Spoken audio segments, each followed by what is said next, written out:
જો તમે હજી સુધી તમારા રિટાયરમેન્ટનું પ્લાનિંગ નથી કર્યું તો તમારે નિવૃત્તિ પછી આર્થિક મુશ્કેલીઓનો સામનો કરવો પડી શકે છે.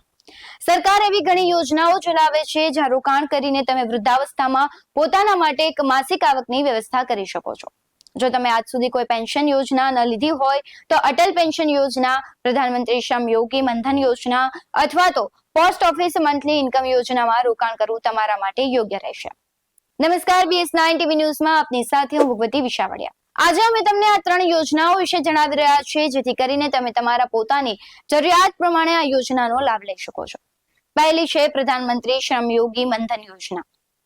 આ યોજના અંતર્ગત અસંગઠિત શ્રમિકોને 60 વર્ષની ઉંમર પછી 3000 રૂપિયા પ્રતિ મહિને પેન્શન આપવામાં આવે છે. યોજના અંતર્ગત જેટલું કોન્ટ્રીબ્યુશન દર મહિને લાભાર્થી કરે છે એટલું જ યોગદાન સરકાર તેમાં કરે છે. એટલે કે તમારું કોન્ટ્રીબ્યુશન 100 રૂપિયા છે તો સરકાર તેમાં 100 રૂપિયા ઉમેરશે. જો તમારી ઉંમર 18 વર્ષની છે તો તમારે દર મહિને માત્ર 55 રૂપિયાનું રોકાણ કરી તમે તમારા 3000 રૂપિયાના પેન્શનની વ્યવસ્થા કરી શકો છો. હવે જોઈએ કે આ યોજના અંતર્ગત કોને પેન્શન મળશે. આ યોજના અસંગઠિત ક્ષેત્રના કામ કરતા મજૂરો માટે છે. તેમાં ઘરગથ્થુ કામ કરનાર, ડ્રાઈવર, પ્લમ્બર, દરજી, મિડ ડે મીલ વર્કર, રિક્ષા ચાલકો, નિર્માણ કામ કરનાર મજૂરો, સફાઈ કામદારો, મોચી, ધોબી સહિતના અનેક કામદારોનો સમાવેશ થાય છે. હવે જોઈએ કે આ યોજના માટેના નિયમો શું છે. અસંગઠિત ક્ષેત્રમાં કામ કરતા લોકોની માસિક આવક 15000 રૂપિયાથી વધુ ન હોવી જોઈએ. સેવિંગ બેંક એકાઉન્ટ અથવા જનધન એકાઉન્ટનો પાસપોર્ટ અને આધાર નંબર હોવો અનિવાર્ય છે. શ્રમિકની ઉંમર 18 થી ઓછી અને 40 થી વધારે ન હોવી જોઈએ. તેમજ કોઈ અન્ય સરકારી પેન્શન સ્કીમનો લાભ લેતા હશો તો આ સ્કીમનો લાભ નહીં મળે. હવે તેની શરતો શું છે આવું જોઈએ. જો તમારા હપ્તાની રકમ જમા કરાવવાનું ચૂકી જાઓ છો તો સભ્યને વ્યાજની સાથે બાકીની રકમ ચૂકવણી કરીને કોન્ટ્રીબ્યુશનને નિયમિત કરવાની મંજૂરી આપવામાં આવશે. આ સાથે જ વ્યાજ સરકાર નક્કી કરશે. યોજનામાં જોડાયાની તારીખથી 10 વર્ષની અંદર પૈસા ઉપાડવા માંગે છે તો માત્ર તેના હિસ્સાનું યોગદાન સેવિંગ બેંકના વ્યાજ દરે પાછું આપવામાં આવશે. યોજનાનો લાભ લેનાર 10 વર્ષ પછી 60 વર્ષ પહેલા એકાઉન્ટમાંથી પૈસા ઉપાડે છે તો પેન્શન સ્કીમમાં કમાણી કરેલા વાસ્તવિક વ્યાજની સાથે તેના હિસ્સાનું યોગદાન પાછું આપવામાં આવશે. જો કોઈ કારણોસર સભ્યનું મૃત્યુ થઈ જાય છે તો જીવનસાથીની પાસે સ્કીમને ચાલુ રાખવાનો ઓપ્શન હશે. તેના માટે તેને નિયમિત યોગદાન કરવું પડશે. તે ઉપરાંત જો આ યોજના અંતર્ગત પેન્શન લેનારનું 60 વર્ષ બાદ મૃત્યુ થઈ જાય છે તો તેના નોમિનોને 50% પેન્શન મળશે.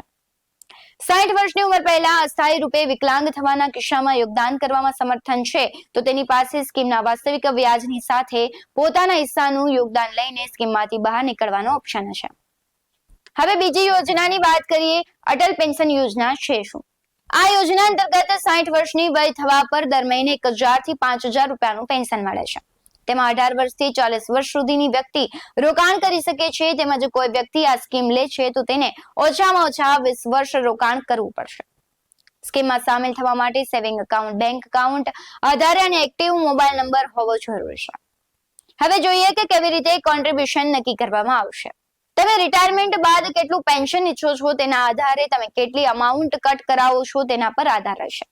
1 થી 5000 રૂપિયા સુધી પેન્શન લેવા માટે સબસ્ક્રાઇબરને દર મહિને 42 થી 210 રૂપિયા ચૂકવવા પડશે.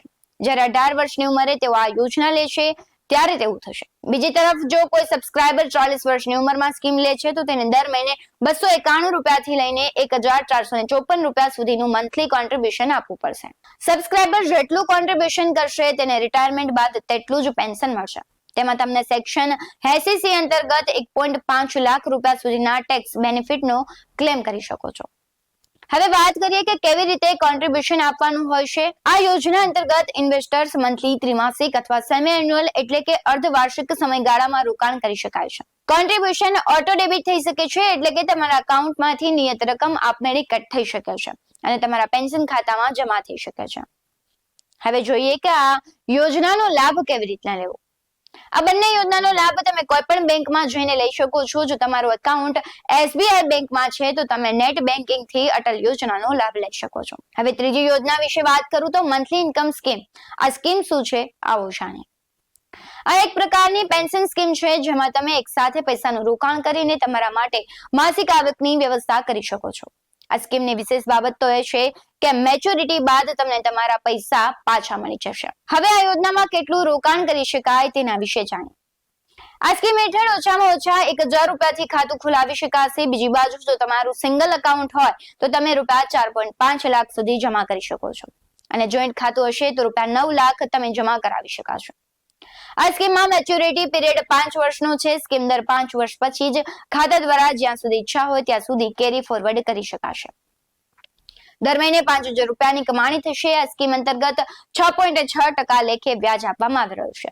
જો તમે આ સ્કીમ હેઠળ ₹4.5 લાખ નું રોકાણ કરશો તો તમને વાર્ષિક 6.6% વ્યાજ દરે વાર્ષિક ₹29,700 વ્યાજ મળશે. તેમજ જો તમે જોઈન્ટ એકાઉન્ટ હેઠળ 9 લાખનું રોકાણ કરો છો તો તમને વાર્ષિક ₹59,400 વ્યાજ મળશે. જો તેને 12 મહિનામાં સમાન રૂપે વિતરિત કરવામાં આવે તો દર મહિને ₹4,950 રિટર્ન મળશે. જો રિટર્ન વિથડ્રો કરવામાં ન આવે તો તેની પર પોસ્ટ ઓફિસ દ્વારા વ્યાજ ચૂકવવામાં આવે છે. હવે આપણે જોઈએ કે એકાઉન્ટ કેવી રીતના ખોલાવવું. તમે તમારી સુવિધા અનુસાર કોઈ પણ પોસ્ટ ઓફિસમાં જઈને એકાઉન્ટ ખોલાવી શકો છો. આ માટે તમારે 2 પાસપોર્ટ સાઇઝના ફોટા, Aadhaar card, voter ID, PAN card, ration card, driving લાયસન્સમાંથી કોઈ એક ફોટો કોપી જમા કરાવવાની રહેશે. આ સિવાય એડ્રેસ પ્રૂફ પણ જમા કરાવવાનું રહેશે. હવે જોઈએ કે ક્યાં રોકાણ કરવું યોગ્ય છે. જો તમારી ઉંમર 40 વર્ષથી ઓછી હોય તો અટલ પેન્શન યોજનામાં રોકાણ કરવું રહેશે અને આમાં પણ તમારે એક સાથે પૈસા જમા કરાવવાની જરૂર નથી. તેમાં મંથલી પૈસા જમા કરાવીને તમે તમારા પેન્શનની વ્યવસ્થા કરી શકો છો. બીજી બાજુ જો તમે 40 વર્ષથી વધુ વયના હો તો તમારે અટલ પેન્શન યોજનાનો લાભ નહીં લઈ શકો. તેથી મંથલી ઇન્કમ સ્કીમ પર તમારા વૃદ્ધાવસ્થાનો ટેકો બની શકે છે. આ સિવાય તમે ઈચ્છો તો બંને યોજનાઓનો લાભ પણ લઈ શકો છો. તેનાથી તમને દર મહિને આશરે ₹10,000 મળશે. આ સિવાય જો તમે અસંગઠિત ક્ષેત્રમાં કાર્ય કરો છો તો તમારી ઉંમર 40 વર્ષથી ઓછી છે તો પ્રધાનમંત્રી શ્રમ યોગી માનધન યોજનામાં રોકાણ કરવું યોગ્ય રહેશે. આવા જ વધુ અહેવાલો સાથે ફરી મળતા રહીશું. તમે અમારી YouTube ચેનલને સબસ્ક્રાઇબ કરવાનું, અમને Facebook અને Instagram પર ફોલો કરવાનું ભૂલશો નહીં. બાકી નવી અપડેટ્સ મેળવવા માટે આપ જોતા રહો BS9 TV ન્યૂઝ. અહીં આપેલી માહિતી માત્ર જાણકારીના હેતુથી આપવામાં આવી છે. બજારમાં રોકાણ કરતા પહેલા હંમેશા નિષ્ણાતની સલાહ લેવી જરૂર છે. BS9 TV ન્યૂઝ ક્યારેય કોઈને રોકાણ સંબંધિત સલાહ નથી આપતું. નમસ્કાર.